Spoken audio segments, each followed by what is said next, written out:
আজকে আবার একটা দল এবং তাদের মহান নেতা দেশে আসার পরে আমাদের কাছে মনে হচ্ছে ভারতের প্রেসক্রিপশনে তারা রাজনীতি করছে।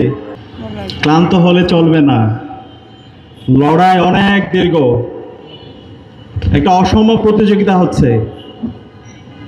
আজকে জুলাই বিপ্লব পরবর্তী বাংলাদেশে ফ্যাসিবাদী চক্র, নব্য ফ্যাসিস্ট চক্র, দিল্লির তাবেদার, আধিপত্যবাদী শক্তি, কালচারাল ফ্যাসিস্ট শক্তি সবাই ঐক্যবদ্ধ হয়ে গেছে।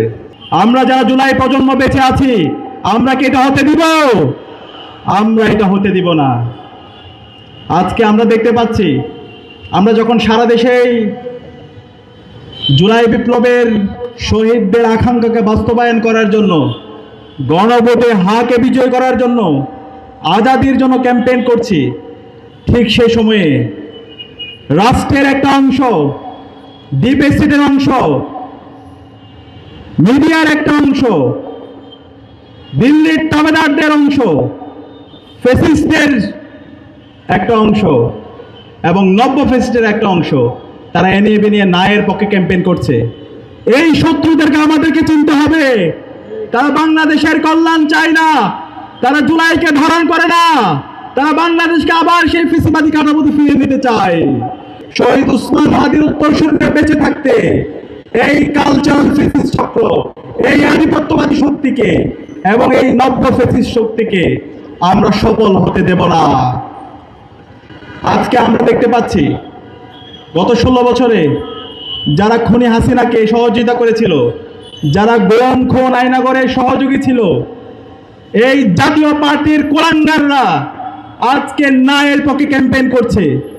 আজকে এই জিএম কাদেরের মতো কুলাঙ্গাররা ন্যায়ের পক্ষে ক্যাম্পেইন করছে। এই জিএম কাদেররা বাংলাদেশে ভারতের এজেন্ট। এই জিএম কাদেরদেরকে বাংলাদেশে বিচারের আওতায় নিয়ে আসতে হবে। গত 16 বছরে সকল জুলুমতন্ত্রের জন্য এই জিএম কাদের এবং জাতীয় পার্টিকে বিচারের আওতায় নিয়ে আসতে হবে। এই জুলাই বিপ্লবে আমাদের যে 2000 ভাই বোন শহীদ হয়েছে, 40,000 ভাই বোন গাজী হয়েছে। এই গাজী এবং শহীদ হওয়ার পেছনে, এই হত্যার পেছনে অন্যতম মাস্টার মাইন্ড হচ্ছে এই জাতীয় পার্টি এবং এই জিএম কাদেররা। তাদেরকে এই স্বাধীন বাংলাদেশে রাজনীতি করতে দেওয়া হবে না। এই জিএম কাদের এবং এই দিল্লির তাবেদারদেরকে স্বাধীন বাংলাদেশে বিচারের আওতায় নিয়ে আসতে হবে। আমরা দেখতে পাচ্ছি এই ভারতীয় এজেন্টরা এখন আবার সক্রিয় হচ্ছে। জুলাই বিপ্লব পরবর্তী হাসিনা ভারতে পালাইছে, এর সাথে ভারতের দালালরাও ভারতে পালাইছে। আজকে আবার একটা দল এবং তাদের মহান নেতা দেশে আসার পরে আমাদের কাছে মনে হচ্ছে ভারতের প্রেসক্রিপশনে তারা রাজনীতি করছে। তারা এই ভারতের ভাষায় কথা বলছে। আমরা সাবধান করছি, এই বাংলাদেশে রাজনীতি করতে হলে আধিপত্যবাদের বিরুদ্ধে কথা বলতে হবে, ভারতের দালালদের বিরুদ্ধে কথা বলতে হবে। শহীদ উসমান হাদির যে লড়াই, আধিপত্যবাদের বিরুদ্ধে, আগ্রাসনের বিরুদ্ধে, সেই লড়াইয়ে সংহতি প্রকাশ করতে হবে।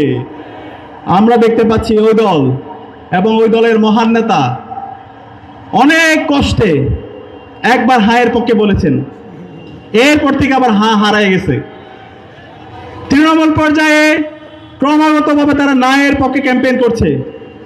তাদের যে পোস্টার, ব্যানার, বিশাল মঞ্চ, সে মঞ্চের কোনো কর্নারও আমরা হায়ের কোনো চিহ্ন দেখতে পাই না, হায়ের কোনো প্রচারণা দেখতে পাই না। আমরা বলতে চাই, আপনারা ভুল করছেন। বাংলাদেশের এই জুলাই বিপ্লব পরবর্তী রাজনীতি করতে হলে জুলাইকে ধারণ করতে হবে, শহীদদের আকাঙ্ক্ষাকে ধারণ করতে হবে, শহীদ আবু সাইদকে ধারণ করতে হবে, শহীদ উসমান হাদিকে ধারণ করতে হবে এবং এই গণভোটে হারের পক্ষে ক্যাম্পেইন করতে হবে। এর বিরুদ্ধে যদি আপনারা অবস্থান নেন, তাহলে বাংলাদেশের সর্বস্তরের নাগরিকরা আগামী 12 ফেব্রুয়ারি আপনাদের বিরুদ্ধে গণরায় দিবে। এই নির্বাচনে ইনশাআল্লাহ গণভোটে বিজয়ী হবে। ইতিমধ্যে বাংলাদেশের সর্বস্তরের নাগরিকরা গণভোটে হায়ের পক্ষে তাদের অবস্থান নিয়ে নিয়েছে। সুতরাং আপনারা ভুল করছেন, এই ভুল করেন না। হাসিনা ভুল করে দিল্লিতে পালাইছে, আমরা চাই না আপনারা ভুল করেন। দীর্ঘ ফেসিবাদ বিরোধী আন্দোলনে আপনারা আমাদের সহযোদ্ধা ছিলেন, আপনারা মজলুম ছিলেন, কিন্তু জালেম হয়ে উঠবেন না।